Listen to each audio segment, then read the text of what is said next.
막 얼굴에 표정이 이렇게 굳어졌다가 이런 거 할 때 제일 표정이 좋아지시는 것 같아요. 얼굴이 활짝 펴지시고 아주 너무 보기 좋습니다. 오늘 말씀은 누구의 이야기죠? 마르다와 마리아 이야기. 여러분 잘 아시는 이야기죠?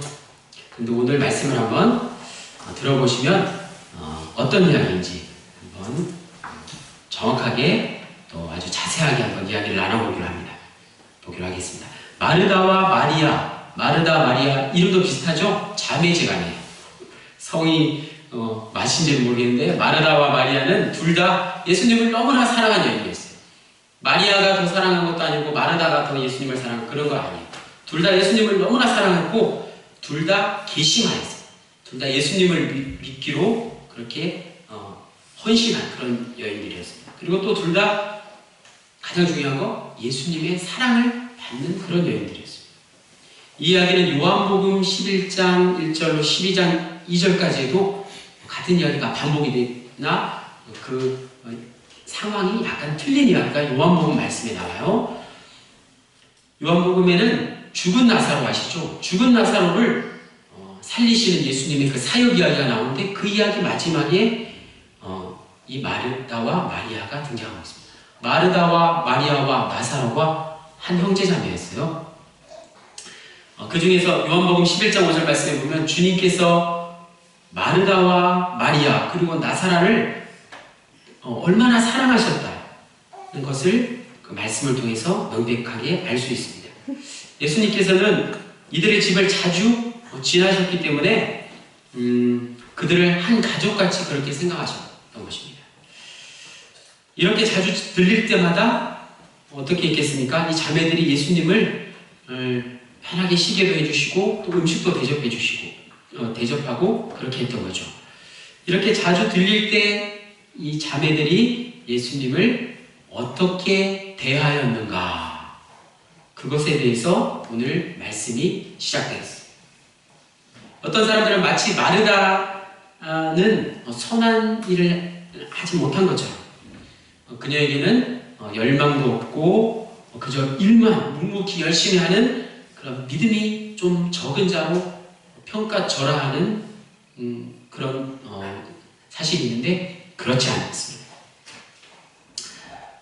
마르다 역시 기독교 역사 가운데 가장 존중할 만한 그런 진실한 여인 중에 하나였습니다.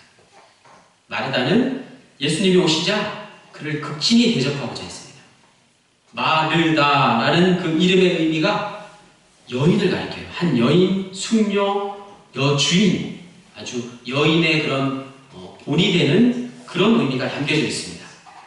마르다는 예수님께서 그들이 마르다가 살고 있는 그 베다니라는 동네의 모습을 나타내셨을 때 3남매의 여주인으로서 귀한 손님이 오셨으니 우리가 어떻게 대접할까 하며 편하게 극진히 모실 생각을 하였던 것입니다. 귀한 주님께서 무엇을 잘 잡수실까 염려도 하였고 또 주님을 위해서 최대한 빨리 부지런하게 열심히 최선을 다해서 음식 준비를 한 것입니다. 이것은 결코 잘못된 것이 아니에요. 이를 본 주님은 단지 보다 더 좋은 것을 마르다가 택하기를 원하셨던 것입니다. 오늘 본문은 이 두 자매의 신앙을 통해서 우리들의 신앙이 어떻게 하면 보다 더 좋은 편을 택할 수 있을까 하는 데 대해서 같이 말씀을 나누고자 합니다. 먼저 마르다에 대한 이야기를 더 나누고자 합니다. 마르다는 우리가 생각할 때 그 주일학교 설교에도 나오는데요. 어떤 그림이 하나 떠오르죠. 어떤 모습이 연상돼서 여러분은 마르다 하면 어떤 모습이 생각나십니까? 네. 마리아는 이름만 들어도 좀 고상한 그 이미지가 떠오르죠. 마리아. 단아한 모습으로 예수님 발 앞에 앉아 긴 머리털로 예수님의 발을 닦았던 그런 모습. 예수님의 말씀에 귀 기울여 경청한 그 모습. 그런데 그 뒤에, 그 뒤편에 저 부엌에 마르다가 심술궂은 모습으로 무언가 열심히 일하는 모습이 어린이 그 설교에 등장하는 그림입니다. 그래서 대부분 어릴 적부터 마르다라는 여인을 잘 모를 뿐더러 있더라도 싫어하는 그런 경향이 있어요. 이름도 억양 자체도 마르다가 좀 거센 억양인 것 같고요. 그런데 마르다라는 그 이름은 그런 의미가 아니라 특별히 활동적이고 역동적이고 부지런하고 쾌활하고 유능한 인물이라는 사실. 반면에 마리아는 귀족적이고 또 고상한 그런 이미지를 갖고 있습니다. 또한 마르다는 여러분 너무나도 잘 알고 계시듯이 부엌에서 항상 있는 듯한 그런 모습. 부엌 냄새가 언제나 풍겨나고 또 억척스러운 그런 모습으로 우리에게 각인되어 있습니다. 오늘날에도 많은 여성들이 다음과 같은 이야기를 듣게 되죠. 교회 다니면서 신앙생활 하시는 가운데 한번 따라해 볼까요? 옆에 계신 우리 가정 단원들을 보시면서 당신은 마르다와 같은 사람입니다. 한번 해보세요. 예, 마르다와 같은 분이세요. 이렇게 말씀하실 수 있습니다. 또 한 번 더 해보겠습니다. 당신은 마리아와 같은 분이십니다. 오늘 주제가 다 나왔어요. 마리아뿐만 아니라 마르다와 같은 그런 분이시길 바랍니다. 지금 내 모습을 비추어 볼 때 내가 마르다와 같은 모습인지 아니 또 마리아와 같은 모습인지 한번 생각해 볼 수 있길 바랍니다. 어떠세요? 여기 계신 분 모두 나는 그냥 마르다야 이렇게 생각하시나요? 마르다같이 그냥 일하는 게 더 좋아 편해 그렇게 생각하고 계신가요? 마르다와 같다는 말을 듣고 계시다면 여러분은 앞에서 말씀드린 대로 부지런하시고 실천적이시고 또 유능하신 분이십니다. 마르다는 결코 게으른 사람이 아니요 무능한 여인이 아닌 것입니다. 반면에 또 마리아와 같다는 말을 들으신 분은 조용하고 내성적이며 남의 말을 잘 경청하고 언제나 다른 사람을 위해서 마음을 열어놓고 있는 그런 분이시라는 말씀입니다. 그런데 여기서 주의할 것이 있는데요. 우리가 성실할 때 우리의 마음에 불편함이 없을 때 우리가 기분이 좋을 때만 비로소 마르다는 우리에게 유능한 여인으로서 우리에게 필요한 여인으로서 소개되는 경향이 있다는 말씀입니다. 그래서 언제나 마리아가 모범적이고 위안을 주고 이상적인 여인으로 먼저 소개되고 있다는 말씀입니다. 마리아는 정말 많은 사람들의 존경을 받고 있습니다. 종교개혁가 마르틴 루터는 오늘날 많은 성경 학자들과 함께 이렇게 얘기하고 있습니다. 마리아는 말씀의 경청으로 인하여 하나님 앞에서 의롭다 여김받고 선하다고 인정받는 인간상이 되었다라고 이야기했습니다. 그런데 마르다의 현실은 어떻습니까? 마르다를 찬양하는 찬송가는 어느 것 하나도 존재하지 않습니다. 그녀는 손님으로 오신 예수님께 음식을 장만하기 위해서 부엌 일에만 전념했기 때문에 부엌과 가사의 상징으로 굳어졌습니다. 그녀는 주부들과 요리사들의 수호 성인이 되었고 가톨릭에서는 그녀에게 축일, 가톨릭에서는 성경 속의 인물을 기념하는 그런 축일이 있는데요. 7월 29일이 바로 마르다의 축일이라고 합니다. 또한 오늘날에 마르다 조합이라는 것이 있어요. 그래서 이 마르다 조합은 무엇인가 하면 목사관에서 일하는 사람들, 그러니까 주의 종들, 목회자들의 그런 숙소나 그런 집에서 일하는 분들이 계시잖아요. 그분들과 또 여관의 고용인들이 함께 모여서 조직된 조합이 바로 이 마르다라는 이름을 사용하고 있습니다. 또 영국에서 여성 인권 해방 운동을 반대하는 운동, 여성의 인권이 신장되기를 반대하는 운동입니다. 반대하는 운동을 마르다 운동이라고 그렇게 이야기하고 있습니다. 사람들은 마르다를 열쇠가 많이 달린 그 열쇠 뿌러미를 가진 가정주부로 많이들 묘사하고 있고요. 또 요리사, 잘 큰 부엌에서 일하는 그런 요리사로 마르다를 많이 묘사하고 있습니다. 따라서 모든 신분을 하나님이 원하시고 하나님에게 만족스러운 질서라고 명시하였던 중세 카톨릭 신분 국가에서는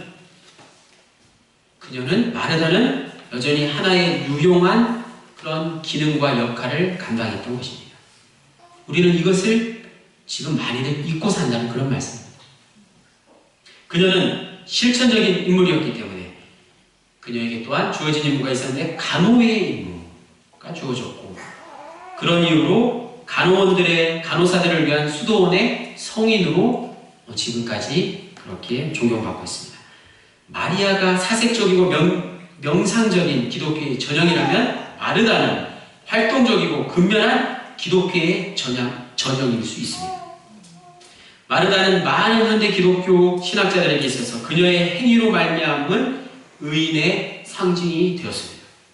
많은 사람들이 활동적인 기독교의 가치와 자발적인 사랑의 활동을 찾아 나설 때, 요즘 그런 사랑의 봉사활동들을 많이 하게 되는데요. 그때마다 사람들은 이 마리아가 아닌 마르다를 새롭게 발견하게 됩니다.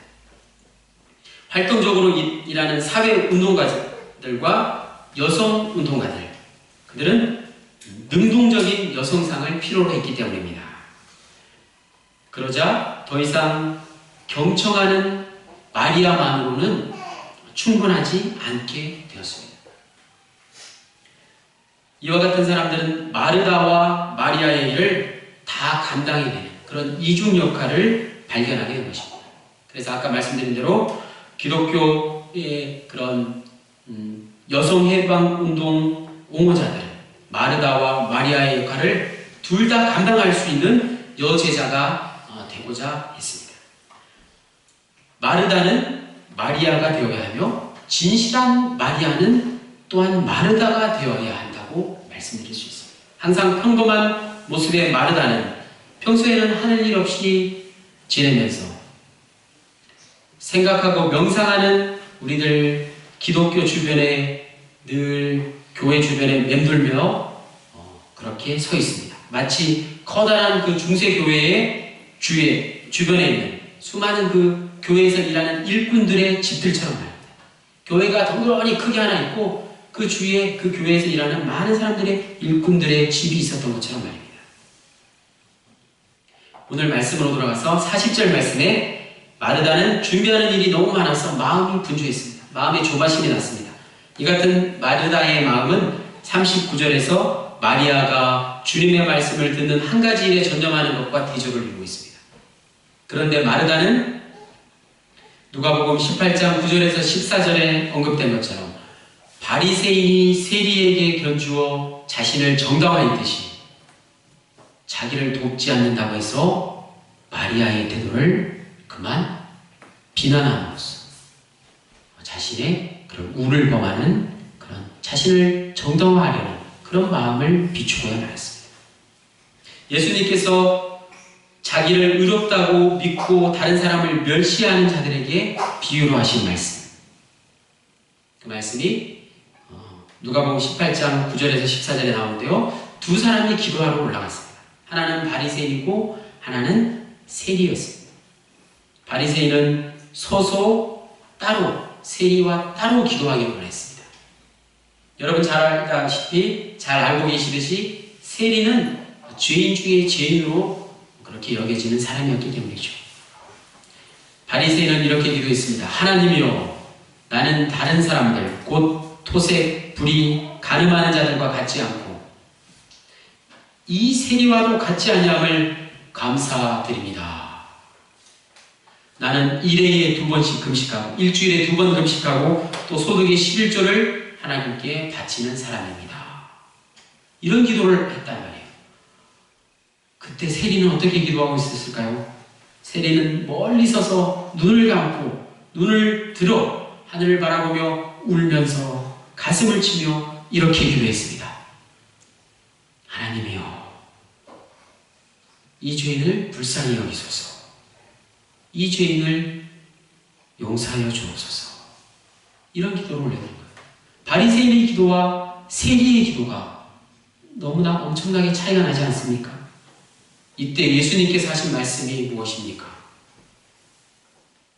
저 바리새인이 아니고 세리를 가리켜 이 사람이 의롭다 하심을 받고 그의 집으로 내려갔느니라.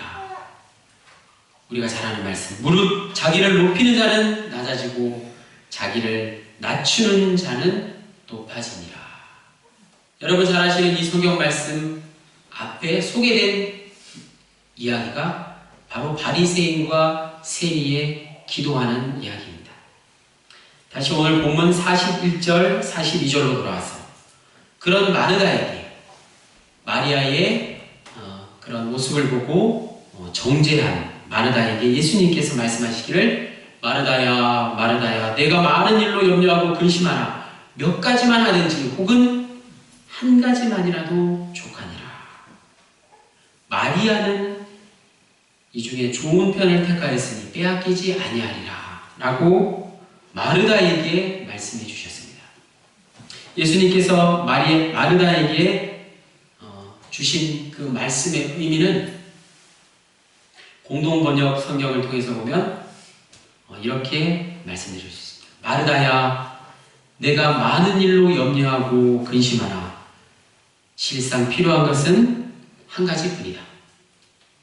마리아는 참 좋은 몫을 택했으니 그것을 결코 빼앗아서는 안 된다.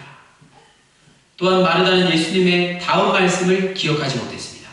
마태복음 20장 28절 여러분 잘 아시는 말씀, 인자가 온 것은 섬김을 받으려 함이 아니라 도리어 섬기려 하고 자기 목숨을 많은 사람들의 대속물로 주려 함이니라. 마르다는 예수님이 대접하는 분이고 자신이 대접받는 사람임을 깨닫지 못했던 것입니다. 스스로 대접하는 사람으로 생각한 잘못을 범한 것입니다. 마리아는 필요한 것 한 가지를 곧 섬기러 온 분을 대접하기보다 예수님께서 섬기러 오셨다고 말씀하셨잖아요. 그러니까 예수님을 섬기는 것이 아니라 오히려 예수님께로부터 필요한 것을 대접받기로 했다는 것입니다. 섬김을 받기로 한 것입니다. 다른 말로 마리아는 예수님의 제자직을 선택할 수 있었다는 것입니다. 이 경우 마리아는 주님의 입으로부터 나오는 모든 것에 의해서 살아가기를 다짐했습니다.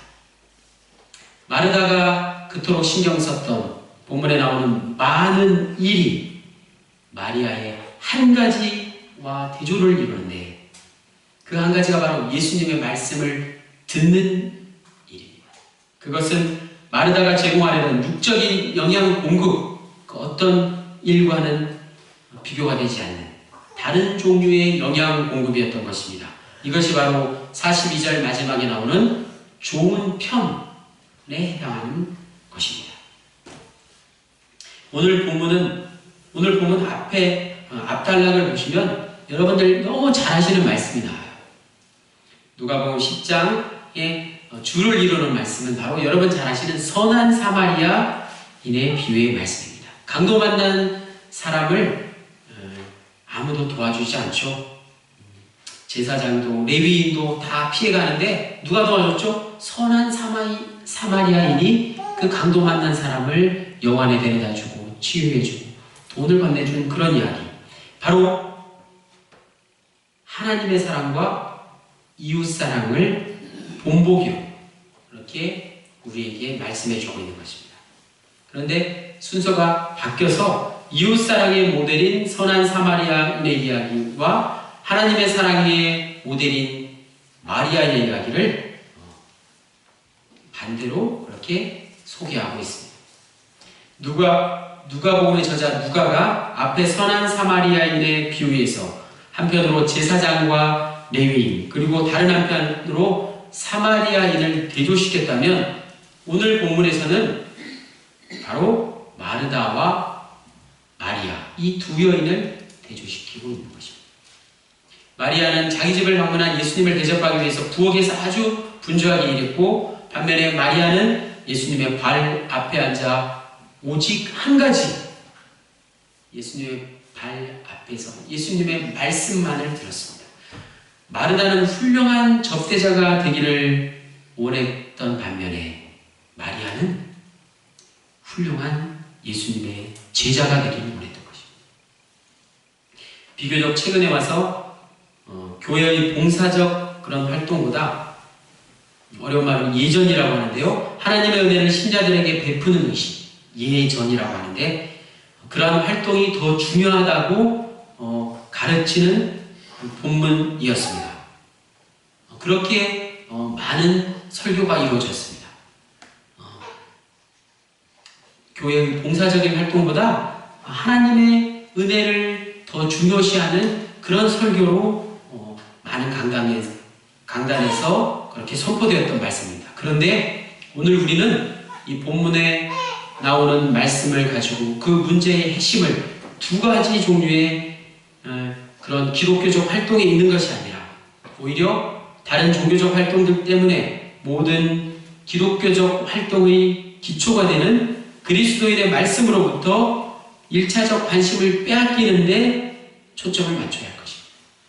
우리가 다른 것들로 인해서 하나님의 말씀을 빼앗기는 일이 없어야 된다는 말씀입니다. 이런 관점에서 볼 때 예수님께서 마르다에게 하신 그 책망은 마르다의 뒤를 이은 모든 사람들, 오늘날 우리들에게 전해오는 경고의 메시지가 되어서 일상적인 식사 때문에 참된 식사에 대한 식욕을 잃는 일이 있어서는 안 된다라는 메시지를 전하고 있습니다. 무슨 말일까요?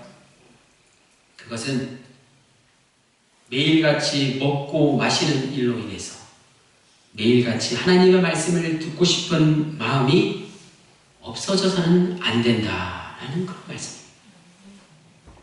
하나님의 말씀을 듣는 일이 다른 어떤 일보다 중요한 것이라는 말씀입니다.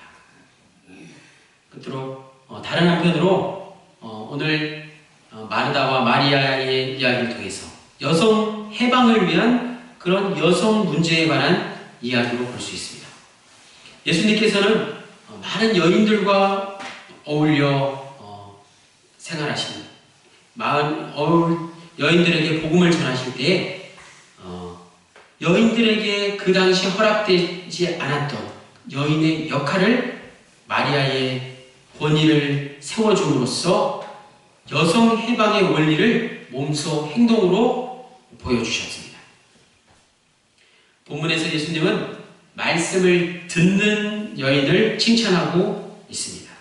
예수님의 발 아래 앉아 말씀을 듣는 마리아의 모습은 전형적으로 그 당시 회당에 있는 랍비에게 교육을 받는 제자의 모습입니다. 다만 한 가지 예외가 있다면 오늘 본문은 그 제자가 남자가 아니라 여인이라는 점입니다.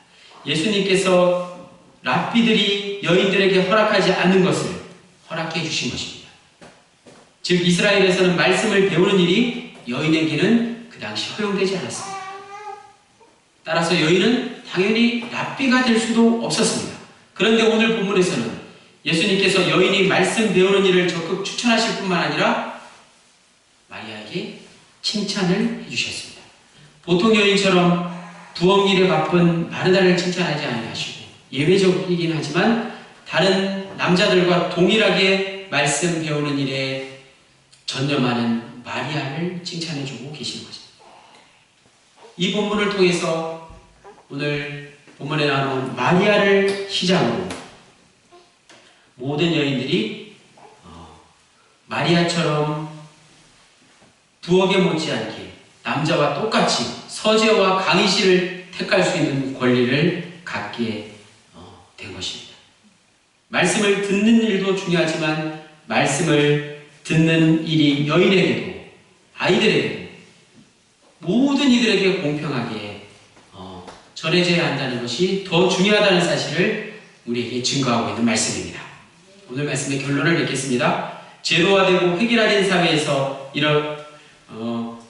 우리 신앙인은, 그리스도인들은 개인의 다양성을 존중하고 북돋아 주어야 합니다.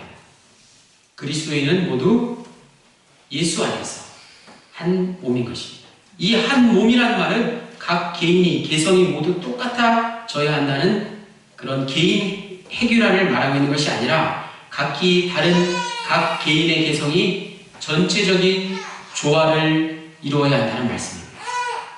모두가 다 똑같다면 그것이 하나가 아닌 것이죠. 서로가 조화를 이룰 때 그것은 하나일 수 있다는 말씀입니다. 각 개인의 다양한 개성이 인정되고 존중되고 각자 맡은 일에 최선을 다할 때 그 사회는 건전해지고 교회는 그리스도인의 몸으로서 그 역할을 감당할 수 있는 것입니다.